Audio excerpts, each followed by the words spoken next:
Polijeganje rasada jedan je od najčešćih i najneugodnijih problema sa kojim se susreću vrtlari i proizvođači povrća u ranoj fazi uzgoja.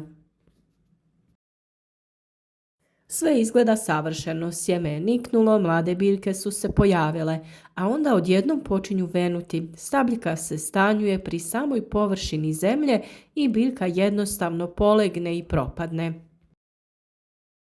Gubici znaju biti veliki, naročito ako se bolest proširi na cijelu sjetvu. Zato je važno razumjeti šta uzrokuje ovu pojavu i kako je na vrijeme spriječiti, posebno ako želimo izbjeći hemijska sredstva.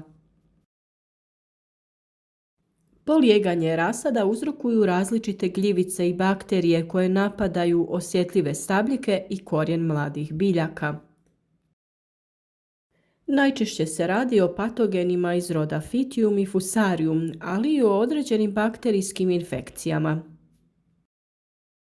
Ne znam koliko su vam te informacije važne, ali eto, dobro je znati.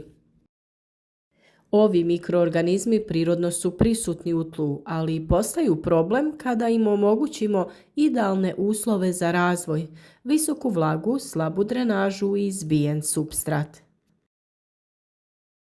Sama bolest se može pojaviti već nekoliko dana nakon klijanja. U toj fazi biljke su najosjetljivije jer još nemaju razvijen snažan korijenov sistem niti dovoljno čvrstu stabljiku.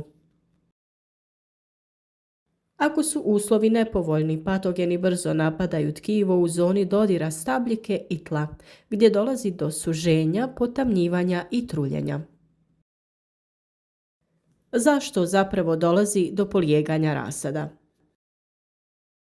Ključni uzrok je kombinacija prisustva patogena i oslabljenog imuniteta biljke.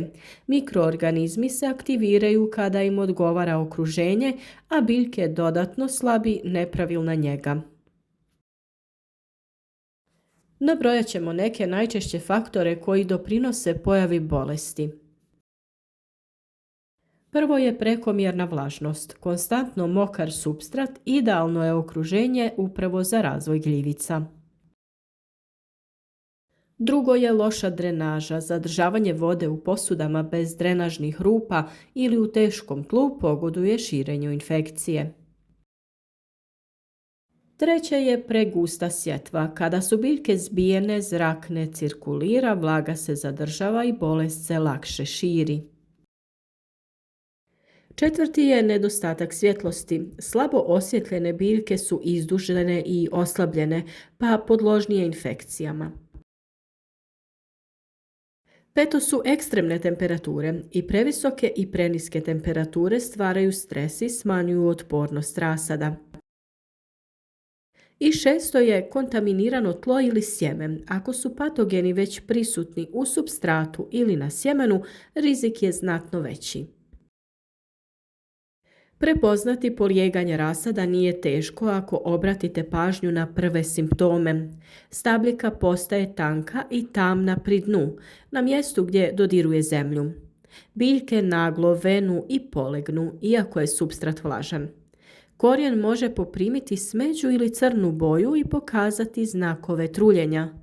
Kada primijetite ove simptome, važno je reagovati odmah kako biste spriječili širenje bolesti na zdrave biljke. Kod prirodnog uzgoja naglasak je uvijek na prevenciji, čak i ako na biljkama nema znakova oboljenja, a ranijih sezona ste imali problema sa polijeganjem, preporučljivo je preventivno primijeniti prirodne preparate. Mnogo je lakše spriječiti razvoj bolesti nego je kasnije suzbijati. Kako spriječiti polijeganje rasada?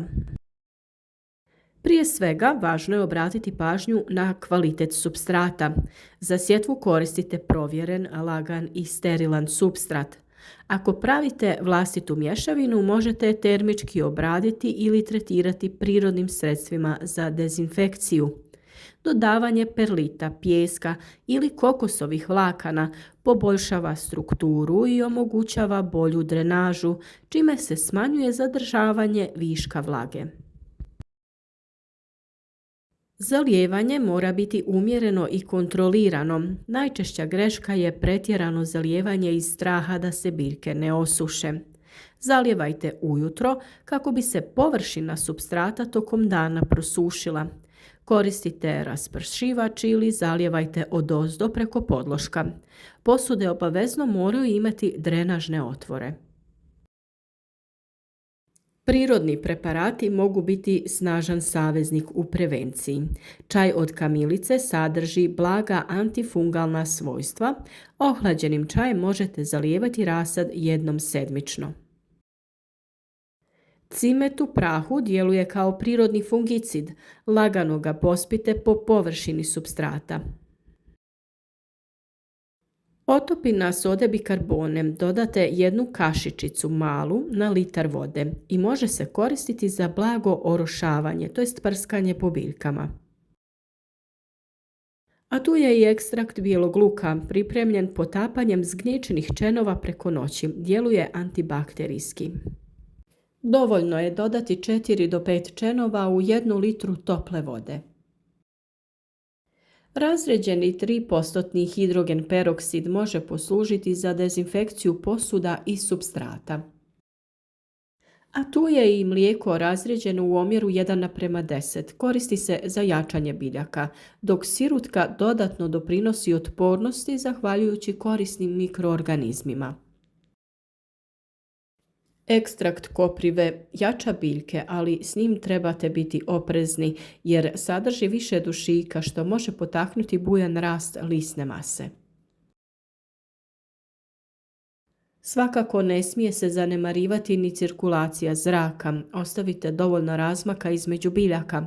Ako rasad uzgajate u zatvorenom prostoru, povremeno provjetravajte ili koristite neki mali ventilator kako biste spriječili zadržavanje vlage oko biljaka. Kod većih količina rasada i profesionalne proizvodnje, neki proizvođači ipak se odlučuju za hemijsku zaštitu kako bi smanjili rizik. Jedan od češće korištenih preparata je Previcur Energy, koji pruža preventivnu i sistemičnu zaštitu od polijeganja rasada i rane plamenjače. Djeluje na razvoj korijena i pomaže biljkama da lakše podnesu stres nakon presađivanja. Preporučuje se njegova primjena odmah nakon sjetve, a zatim ponovni tretman nakon 2 sedmice ili nakon pikiranja, kada biljke dosignu oko 10 cm visine. Protiv polijeganja zaliva se korijen i zemlja oko biljke. Uobičajena doza je 2,5 ml sredstva na 10 litara vode, uz utrošak oko 200 ml otopine po presadnici. Naravno tu mislim na ove velike presadnice koje sadimo direktno u tlo. Zemlja treba biti umjereno vlažna, nikako suha, ali ni previše mokra. Važno je naglasiti da se sredstva za zaštitu biljaka moraju koristiti pažljivo i u skladu sa uputama proizvođača. Uvijek pročitajte etiketu i pridržavajte se preporučenih doza. Ipak savjet je da se prvo ispune uslovi pravilnog uzgoja i isprobaju prirodne metode prije nego što posegnete za hemijskim rješenjima. Mi smo uvijek tu da sa vama podijelimo preporuke i recepte za prirodne metode. Na vrijeme vam donosimo savjete jer prirodni preparati se koriste preventivno. Ukoliko nemate problema sa ovim oboljenjem, svakako isprobajte upotrebu kamilice, mlijeka, cimeta i drugih prirodnih rješenja koje smo vam predložili, jer samo tako možete izbjeći polijeganje, a pri tome koristiti prirodne solucije.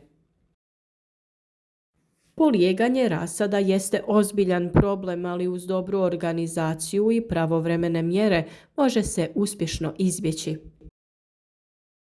Kvalitetan supstrat, umjereno zalijevanje, dovoljno svjetlosti i zraka te preventivna primjena prirodnih preparata značajno smanjuju rizik od pojave bolesti. Reagujte na vrijeme, njegujte biljke pažljivo od samog početka i osigurati ćete snažan, zdrav rasad spreman za presađivanje bez nepotrebnih gubitaka. Nadamo se da vam je ovaj video bio koristan i da ćete uspješno uzgojiti presadnice vaših biljaka, a iskustva svakako podijelite s nama u komentarima. Podržite video sa like i podijelite ga na društvenim mrežama sa vašim prijateljima kako bi i drugi imali koristi od naših savjeta. Hvala vam na gledanju i na podršci i sretno sa uzgojem!